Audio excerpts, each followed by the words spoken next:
All right. On to the news. Reputation. Woo! Or alternately titled, Dakor's mental breakdown on PTR. What is this? Where did this come from? This is, I can't remember. Dakor posted it earlier. It came from a source. Someone, I'm sure the source is somewhere. But yeah. You've reached level 60. It's finally over. What do we do now? I would do a Cardman voice, but it's not going to come out right. What do you mean now we can finally play the game? As if. As fucking if. For now, of course. Carpet Legendaries. This is so different to hitting level 90 in Endwalker. Holy shit. Get your sockets. And now grind your double legendary for 28 days. Oh man. So I think the situation is, what is the deal with what Blizzard said, what they didn't say, what the community thought? Did they lie? The answer is both unknown character 14. Dakor enjoys pain and is in pain all the time. That's pretty much perfect then. Yep. Right. So, Matt, you've done the deep dive into this. Indeed. Did Blizzard lie about patch 9.2 player power? Well, Are we going to be playing semantic games? so Is this going to bring up the word of the law or the spirit of the law, so to speak? yeah, so if one must answer did Blizzard lie, one must go back and determine what exactly is truth. What is the definition of a lie? You know, and then you have to think about semantics, you think about language, you think about, you think about all of the all the philosophy of truth and of language, which is to say yes and also no, because they sort of did, but also you could read it as no, they didn't. And that's the thing that's fun. It's about what you think and what you thought and what information you were attached to and attracted to first and most. Because, of course, if you scroll down a little bit for us there. Oh, yes. Down to the did they lie section. We'll get back up to this stuff.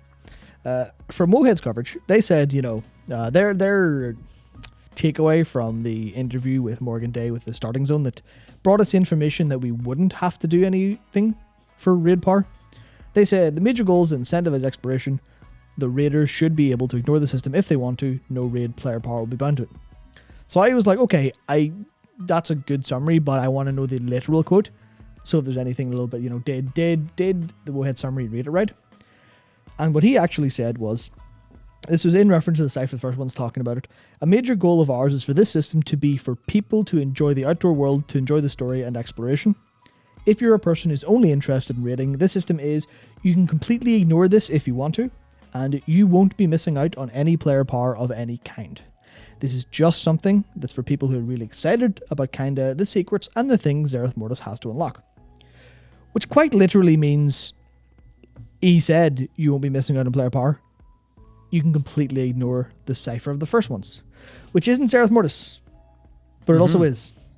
You kind of can't really do one without the other. Yeah, so what he did say, what he said, if you do the fair read, given what we know now, what he could have meant that makes Blizzard not liars is the cipher of the first one's talent tree doesn't have raid or dungeon player power. However, because it's inherently tied to Zereth Mortis, you cannot completely ignore it while you're getting Enlightened Rep. Right. Especially because you unlock more daily quests through the cipher of the first one, thus accelerating your Enlightened Rep, thus unlocking player power. So basically, yeah. It's like Morgan is right. Yes. In that you could just do the reputation and never click on the cipher of the first one's UI or bother with it. Yep. But to do so would not be in alignment with your goal of completing the reputation. Yes. Therefore, if we are to play semantic games, all is true, no lies happened. Yes. If we were to go through the spirit of it and how the game actually will be played, it's fair to say that the general takeaway that everybody got from what Blizzard said is not true. That it ain't that. Yeah, that's it. So, whether it's a lie or not, it doesn't fucking matter. It's basically, Yeah. I mean, it does matter, but like, Yeah. the thing that matters is what was people's impression? That, by the way, Blizzard knew people had that impression versus reality.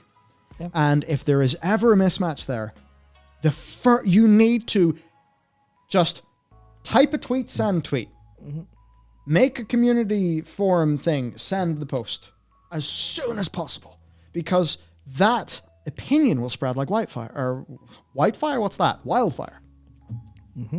And, it seemed like, because everyone was saying, oh, wow, look at this. You don't have to step a foot in there and you can just go and raid. There's not a big chore thing to do. Wow, wow, wee, wah, woohoo. Yippee, bing, bing, wahoo. And everyone's happy. And if you're Blizzard and you see that and you're like, oh, they're really happy about that, but that's actually not what we're doing. I mean, why are you not allowed to be like, hey, everyone, just to clarify? I mean, probably because they know that anyway they make that post is going to involve a dog pile. But like, look, it's this thing. Some of this shit's happened forever. Now, I don't know. I mean, needing Sons of Hodir revered for the shoulder enchant, that I think in a later patch they made BOA, that was one thing. Yeah. But certainly a second Lego is quite big. Yeah, Now, especially when, we have moved so much towards the kind of, maybe not exactly true, but the esports vacation.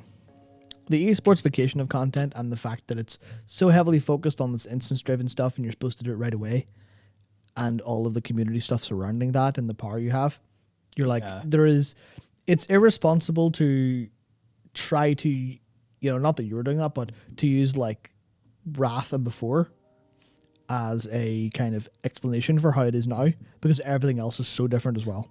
That's the thing. Blizzard is designing the game more and more like Destiny 2. So it's like, to feel viable in Destiny 2 content, that's like almost a more useful way to think about how they designed the end game instance-based World of Warcraft stuff. Which, I mean, look, I don't want WoW to be like Destiny 2. Destiny 2 is Destiny 2. Let it be its thing. But like, what I mean with that is basically just that it's like so the instance content and it's so, zoom, zoom, zoom, gotta go fast, pew, pew. Yeah. It's like less RPG, more, I don't know, fucking let's put our gamer goggles and chug our G Fuel and go, bang through the content and get the leaderboards and all that. And it's like, yeah, sure, that's great to have in an MMO, but sometimes it feels like it's at the expense of everything else. And it seems to me that like, what do we need? Well, we kind of need that zoomy, fast, Pog champ woohoo gameplay to exist, because that is the expectation Blizzard have created. Might make me happy if Blizzard just said, we're going back to Cataclysm heroics. But that's not going to make so many people, that's going to make lots of people very sad and disappointed. So I don't want that at all. But what they need to do, I think, is decouple these things so that the content that they're going to make for the people who don't want to raid in dungeon is really great, but then the people who want to raid in dungeon maybe don't want to do that stuff, so they don't feel bad. And that's really been their issue. They've lashed everything together because they kind of want people to play all of the game. Whereas you look at FF14 and it's like, you don't want to do the extreme? Fine. You just want to do hunt boards and go to the nightclub? Do that. Yeah. I mean, like, yes, literally speaking, you don't actually have to do any content before Savage if you want to be a Savage Raider, because you can just buy all the crafted gear. And does a requirement feel like a reward? No, that's the key part. Like, so it's like, it's not just, hey, here's a hoop you have to jump through. Or maybe that's not the right, that's not really an analogy I want to go for, but to a lot of people, they're going to feel like for their character to, not to be bis, but for their character to be set up to do the gameplay, they're really going to feel like they need this system. So they're going to work for 28 days or whatever the calculation ends up being, and then they're going to get the thing, and they're not going to go, oh yeah, man, wow, epic, woohoo, bing bing, I have my legendary number 2. I'm at the top of the mountain. Yeah, they're not going to do that. They're going to be like, oh, thank fuck, I've got that done. Yeah. And here's the thing that's really troublesome about this. And this is something I thought Taliesin made a great Twitter thread. He was talking about how the whole, the pacing the rep out like that, just a little smidge every day, is failing both casuals and hardcore people. And I thought it was, I was like, true. That's what my opinion was on that. Because, maybe if we're going to throw this out, just make it way more open. Like, look, man, I don't know how Bolja works, but I know people fucking love Bolja in FF14. I don't know if you can just sit there, grind Bolja out to your heart's content, or if it is gated in some major way, like some of the WoW reps are. No. Okay, so it's not, but people really like it. Yeah, I think So- honestly, in Baja, the only gating that there's, obviously outside of the fact that it was released piecemeal with patches. So you literally had like a cap until the next patch, which is just how content works. But like, it is just if you can find people to do stuff with you, or you can solo stuff, that you can just sit there all day long. So in that case, right? Yeah. They cannot design Zereth Mortis to be a big open playground where you can just go and have all the fun in the universe.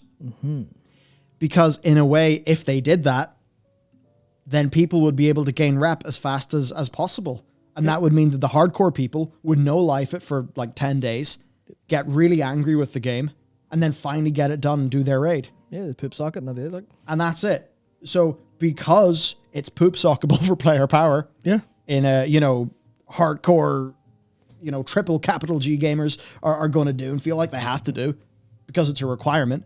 So it's this really weird thing. Because they've tied that player power in, now you can't make Zereth Mortis just be a big, fun, open playground that's kind of unthrottled, where, it's like, I will show you the world. Look at all these possibilities. I can just go play the zone if I want to. And it's the thing that Tally said that is great. And actually what Tally said really fit me as a player. He was saying, like, a casual player is not just trying to play 15 minutes a day to progress. A casual player actually wants to play the game for like 5 or 6 hours, or maybe 3 or 4 hours at a time. Yeah. But maybe they only have 1 day a week to do that.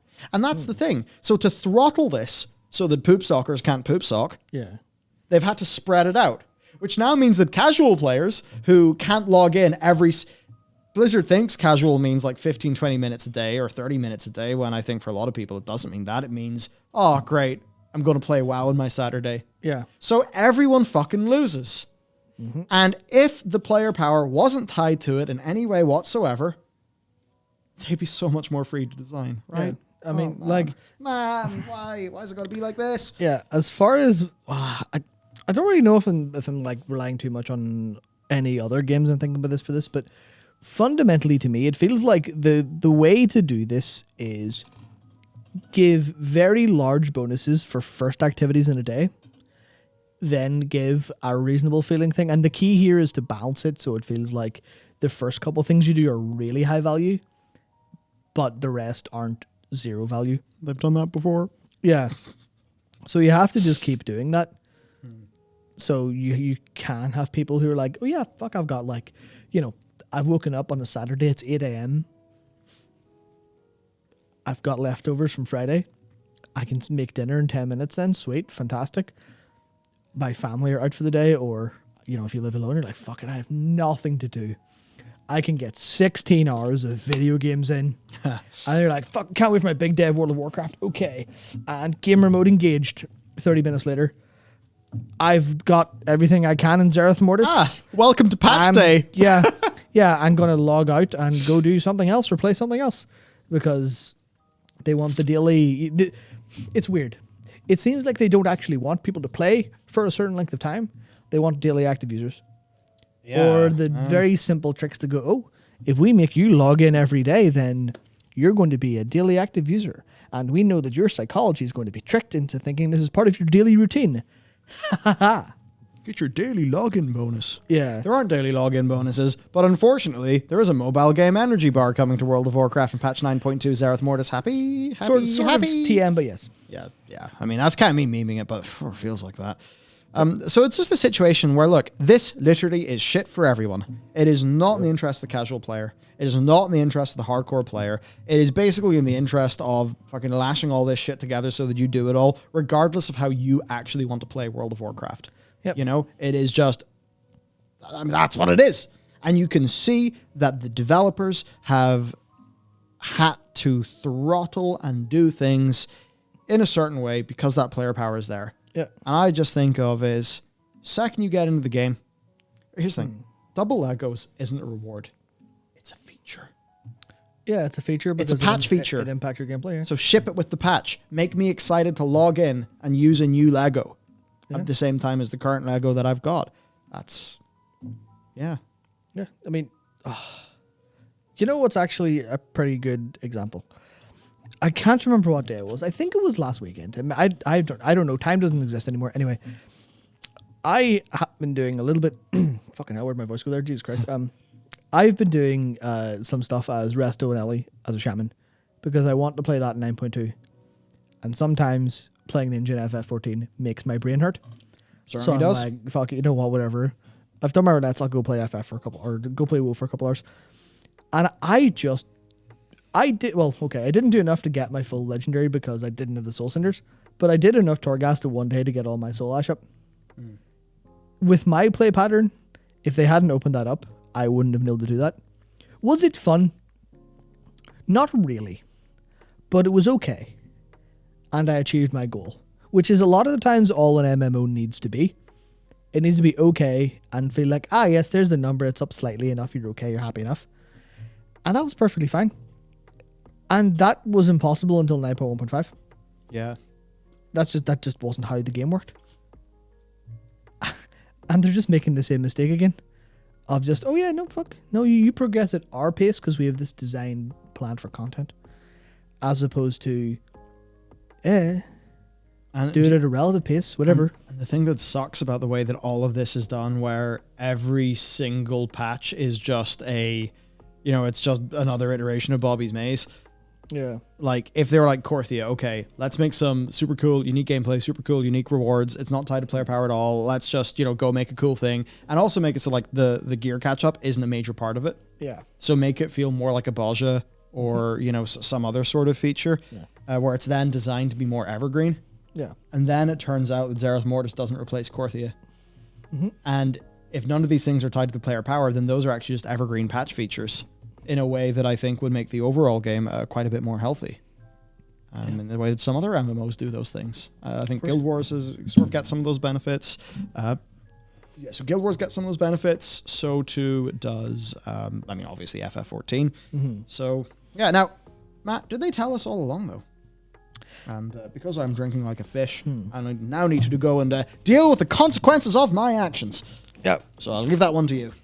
Yeah. So this is interesting because they actually told us this ahead of time. Not told... Well, they told the Chinese community and then we figured it out, basically. So it was an interview with John Haidt with the Chinese site NGA. And obviously, Google Translate, so things weren't kind of there. But what he did, in fact, say was, what is certain is that players need to unlock double orange, obviously double legendary, and I think double orange sounds better anyway, by increasing the reputation of enlightened brokers in the new area. So obviously you go, well, okay, we need to get the enlightened rep up. They're the brokers in the new area. The new area's got Cypher of the first ones. So if we look at Korthia and how everything in Korthia was technically tied to the Archivist's research system, then yes, we do have to do Zereth Mortis and arguably at least some of the Cypher of the first one to get this. So they did tell us ahead of time, which reduces some of the kind of, but they lied thing. They clearly, if we had access to all of the information, then we'd go, yeah, we do have to do outdoor world content. And then the backlash to finding this out wouldn't be so major, because it has been fairly major. But the thing is, like, it just wasn't communicated that clearly. And we have this problem of, I guess, how Blizzard thinks of things and how they say things. But there's no need for it to be locked behind rep, honestly. But to kind of continue with the idea is a little bit of just locking power is required for content immediately, behind it being, here's a month, here's whatever else. It's also non-daily engagement, and bad RNG punishes you, which really sucks. But yeah, telling us in a Chinese interview isn't telling us. I'm not entirely sure I fully agree with that, because you could argue that telling us in an interview isn't telling us either, because it's them disseminating information to one source that not everyone's likely to have. So it's kind of close enough, but that's a case where the World of Warcraft team should just centralize and clarify all the information. They should get it all together and go, okay, here you go. We've said this in an interview, maybe leave it a week, leave it 2 weeks so that place can get the traffic that they deserve from doing that interview, because that's the whole point of media interviews. Media interviews is generally not to go, hey, I guess we'll get some bonuses from speaking to these people, especially smaller sites, is usually to kind of throw them a little bit of a bone, as opposed to the PC gamer stuff where it's get eyeballs on our headlines. So they really should have went, okay, here's a second. Here's a second wave of information, but it comes directly from us with it at times to see what everyone has said about it, what people are understanding, what they're not understanding. And then there you go. Yeah, surely they can do a whole big press pack. Yeah, that's the thing. They could do a press pack. They could just go, here's everything we've said, correct it for this, and it would be good. But they just sort of didn't, I guess. Yeah. I mean, I'm not going to say it's copium. It's more talking about the kind of logical aspect of Chinese interview versus, Western interview. It did get to us, but you're right. They should have absolutely given us that information in English, clearly translated. Otherwise, it's a little bit, a little bit grim. A little bit grim. Yeah, their communication is pretty bad. That's for sure. It really, really is. Very unfortunate. But I guess that's kind of how they're thinking. They're like, yeah, we did sort of tell people this, so they're kind of surprised. At least that's what I would expect internally. Because they would look at what the information we have differently than we look at the information we have. We get my hypothesis for why this wasn't surprising, why this was surprising, despite the fact that we were technically told that Double Orange would be enlightened rep, so it would be a grind. It's the fixation on the new information. Because if you hear, you have to grind reputation for a double legendary, that's just going to go in one ear, out the other, straight away. Yeah, in the space of one Wowhead headline, everything changed. Yeah. Yeah. And that's just, it's like, it is what it is. That's, sad. It's against the spirit of what people had believed, and it's a belief that Blizzard, let exist for a while, right? Yeah. And they shouldn't have let that exist. No, it's just, it's really unfortunate, especially when, I think I was saying, there's no point. It doesn't need to be tied to the rep. It's tied to the rep because that feels like a World of Warcraft-y staple. If you're picking a World of Warcraft trope out of a box for gameplay and just sticking into your game, off the shelf, you go, and we'll have yes, revered rep. And we'll have epic catch-up item with a slocket behind the exalted, and we've done a reputation. We've built it ourselves out of parts that we know exist and everyone's happy with. But I guess that's kind of the problem. I don't know if they have room to think every single thing. They clearly don't have the capacity to go, well, okay, how are people going to treat this in isolation, which is this item? It's even the same with the conduit upgrade item, where they haven't shown us any other conduit upgrade item. Yeah. All we've shown is you need to be Keystone Hero, Glad, or Clear Mythic, and Exalted, and then you can have your conduits all upgraded easy and free. Are you just fucking taunting us at this point? Yeah, and it's like some of the reactions I saw to that were like, yeah, oh, God, this is clearly the the big catch up at the end of your achievement thing to complete your character for sure, guaranteed. Yeah. It's obviously not a game system that they intend you to be, focusing on for power, right? Yeah.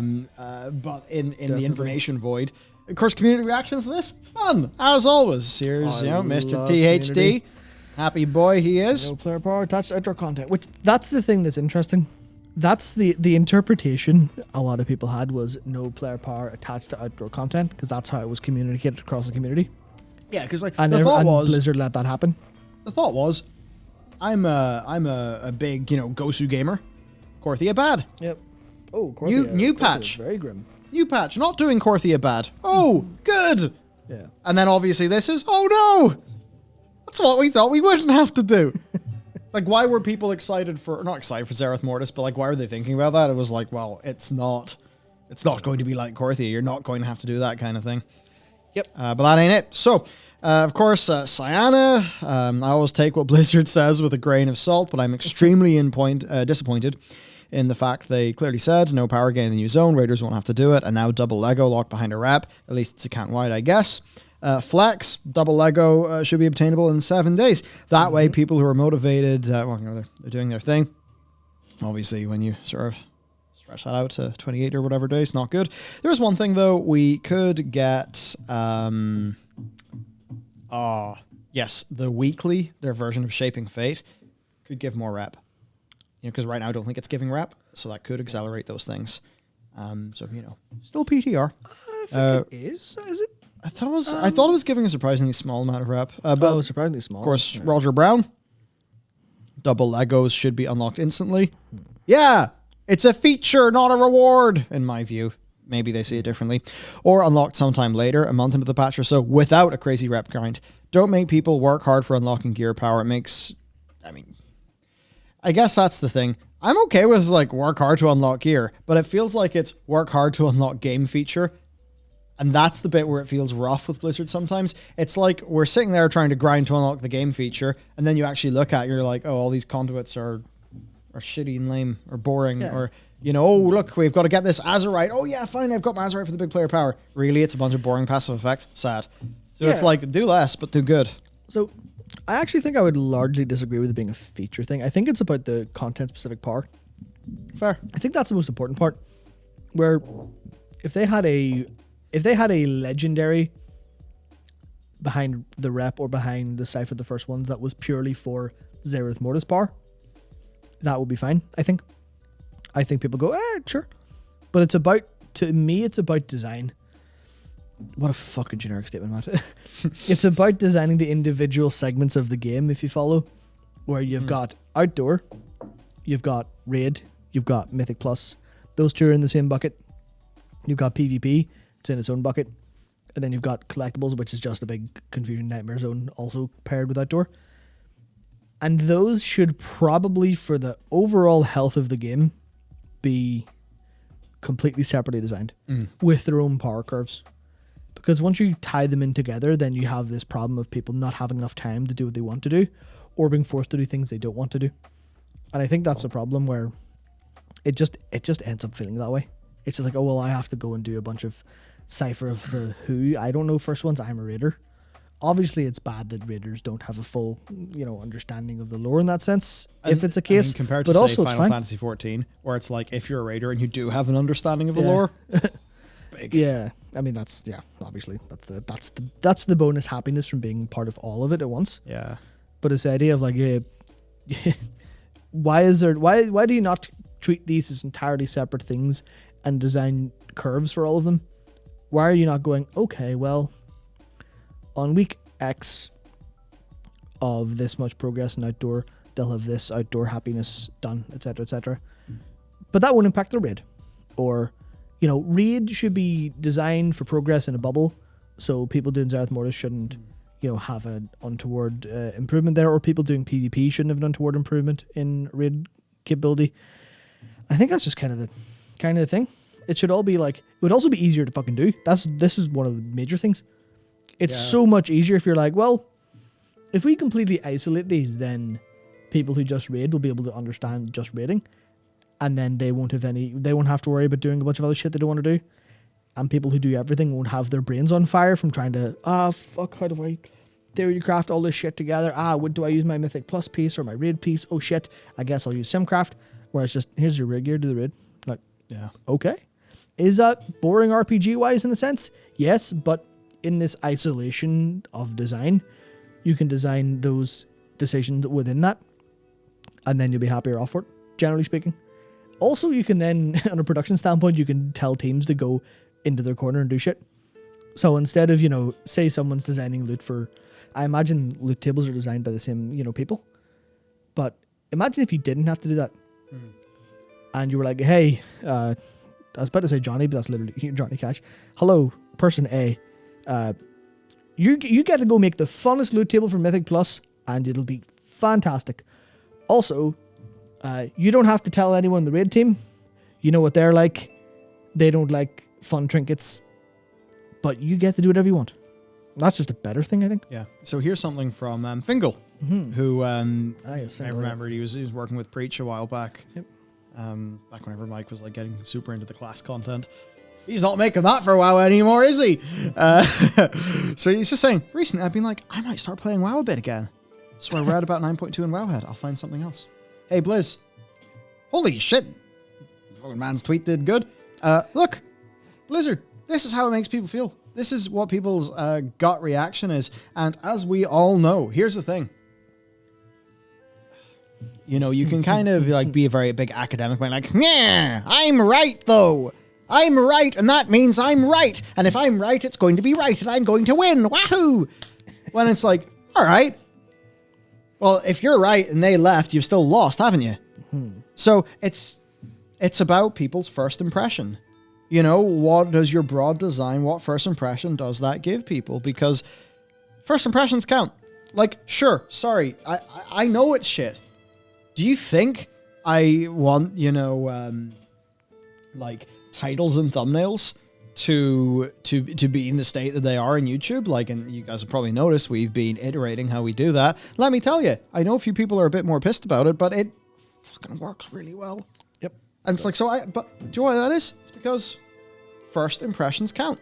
They really do. Mm-hmm. So for us, it impacts people, you know, watching a video. It's like, what do I need to do? I need to make sure the title and the thumbnail are like perfectly emotionally resonant with like the big hook, the big interesting thing in the video. And then I have to make sure, you know, the first like 15, 30 seconds are like, you know, yeah. And that's why the Jailer video we did so well, because people saw the title, they saw the thumbnail, like, whoa, fuck. And then they click in the video, and then Nikki does this fucking awesome like 50-second montage, this like, you know, little segment. And it's like, bam, first impressions count. Video is a big success.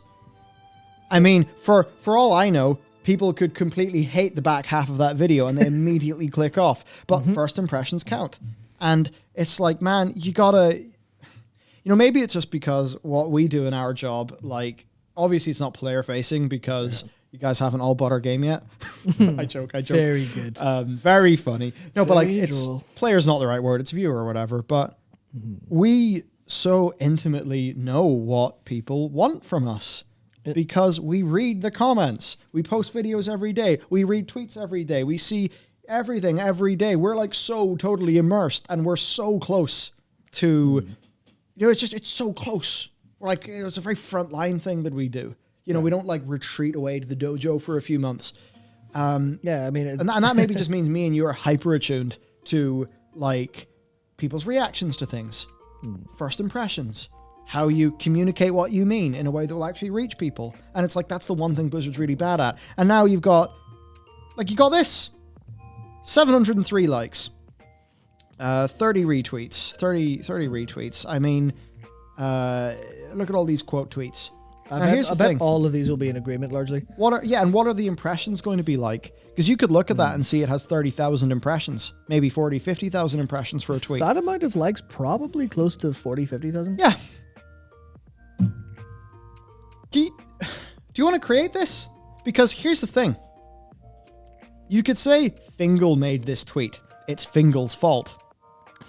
No. Darn you, Fingal. Fingal's reacting to the thing that you did. It's your fault. And I know that's this like form of radical responsibility. And like, even if that's not true, operate as if it were, because it'll get you thinking in the right way. So there's that. Another tweet I wanted to bring up. Yep. Taliesin and Avatal's thread about time gating being bad for casuals. Because you could maybe think, you know, I think something Asmongold talks about is like, oh, is this made for dads by dads? I think his idea being that it's, you know, people come home from work and they have 30 minutes to play the game before they have to go wash the dishes or something. I don't know if that's how dads play games like. Who the fuck knows? But that's like one of the strawmans of what a casual player is. Yeah. And what's really being engaged with here is, so right, Blizz seem to think casuals equals 20 to 30 minutes gameplay every day, so a rep cap is helpful, right? Means casuals can hit the cap easily and keep up, but that's not how casuals play. In fact, casual often means I can't play for 6 to 7 days, then suddenly I've got 2 whole days to spare and, you know, want to go do a bunch of WoW. But they can't do that because of the way that the time-gated rep works. Yeah. So that's how it like really fails casuals. And, you know, even Broken Shore did this better. Yeah. Here's another good thread. Here's the problem with having the daily requirement. Games are supposed to be fun. Life happens. If a person misses one day and instantly feels behind or left out, you know, why would you follow up on something if you're already at a disadvantage? It drives players away. That's it. We need to not drive players away. Yeah. I mean, that's the thing. It's like, there are 2 things that I pointed out while you were away with how the whole thing works. And it is basically, it punishes you for 2 things. One of them is non-daily engagement. So if you're like, well, oh shit, you didn't log in today. Well, fuck you. You just have an extra day to do. It's like, ugh, that feels like I'm grinding something that I don't want to do but should do, which is not how a game should make me feel. That's how I feel about my Anki reps. I'm like, oh fuck, I've got so many cards to catch up on. Shit, fuck, bastard. Anyway, that and then bad RNG as well, which they've also just fired in as well, because you get rep tokens as at random from rewards. So you're like, sweet, great job. Dakor has squeezed out an incredible re. Oh, I wish I could do a good impression of him, but I can't. I could feel this. Reading this, I could feel this in my soul. Don't complain about this, though. Just go play another game, right? How dare you want the game to be better, you fucking capital G. That's what I'll start calling people who complain about WoW. Capital G for, capital G gamer. Yeah. Oh, you damn gamers. How dare you suggest anything that deviates from the status quo of embarrassingly bad systems design? Because it's always been bad, it should continue being bad. Why are you surprised? Didn't you even know these facts from a badly Google translated excerpt from an Eastern interview? Interviews that if you take too literally, people say it's inaccurate, but if you pay no attention to, then you're just wrong. One that never talked about this guy best. For shame. Oh, but Dakor! Clearing this Aerith Mortis map of dailies only takes 30 minutes. Why are you complaining so much? You must hate the game and everyone who plays it. Having to spend 30 minutes of my very limited free time on this Earth every day for an entire month grinding this shit, instead of doing some actually engaging content that requires me to switch my brains on, is nothing to complain about. Am I correct, fellow gamers? If the activities you need to do to progress through the cipher of the first ones are the exact same as the ones you need to do to farm the rep, are you participating in the cipher system, or you are participating in the cipher system by proxy? The only thing that differentiates the two is that with the ciphers, you have to additionally click a few UI elements and then wait 18 hours or whatever for the research to complete. They're basically the same. Doing one does the other. I'm sure if I was a seasoned game developer like some people think they are in systems design team, that he's so angry. He's furious. Holy fuck. Dak, you're so pissed off. I'm sure if I was a seasoned game developer, like the ones they think they are, the systems design team, he is going in with a spice. I would have the divine insight to think this is actually for the greater good, and that I just don't know what's good for me. There you go. You do, but you don't. Yeah, so this is what they've done to one man. By the way, Dakor was basically first in the server to grind the fuck out of Korthia because he's a mythic raider. But I mean, he did make millions of gold, like gold capped completely, because he got access to the crafted shit early. But it's like, he should be your most sticky gamer, being a mythic raider. The amount of shit that I've seen that man put up with, that he's not liked. He's like one of the mythic raiders, like, oh yeah, what fucking things have I got to jump through this time?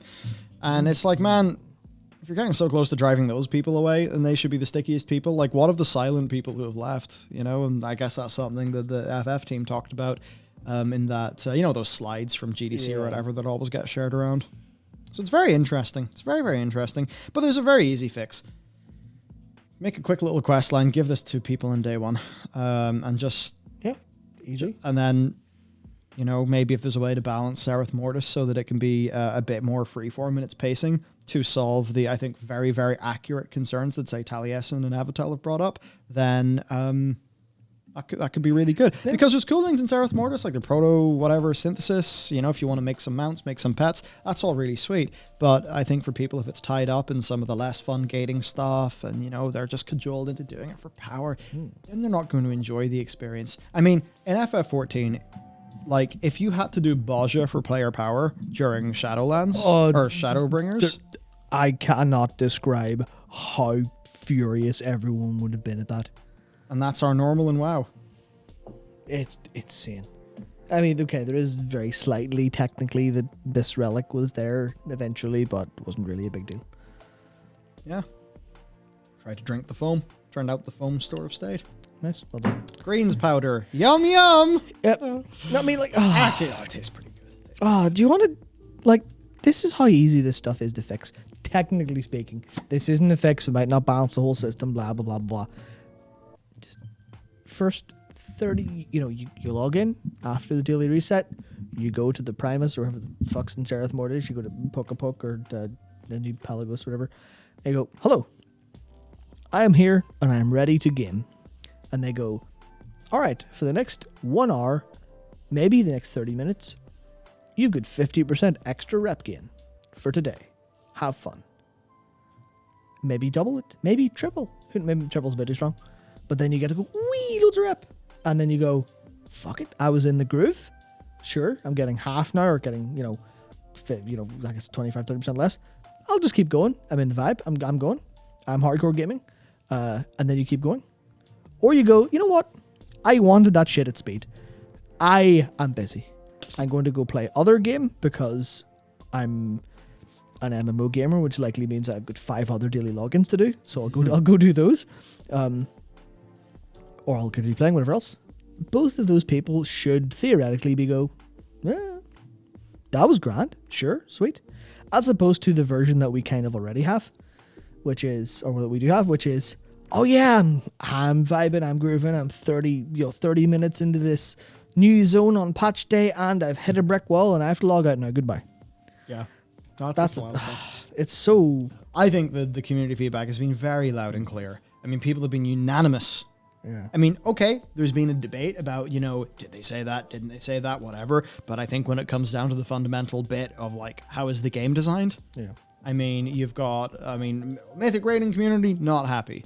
To go over to, say, another player profile, Taliesin and Avatel, not particularly happy. A lot of people, a broad spectrum of people have just sort of said, no, we don't want it to be like this. Let's not do it like this. Let's do it differently.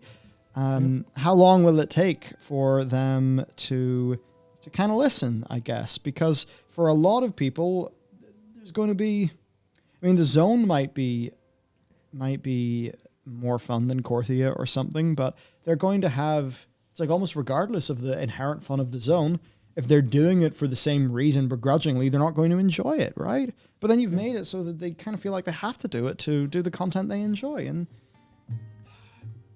yeah, I guess I don't know how Morgan could say what he said and then ship this. Because even if he technically wasn't mistruthful, the principle of you don't need to do the cipher for player power, how is that principle not applied to the thing that you get while you're also happening to be doing the cipher?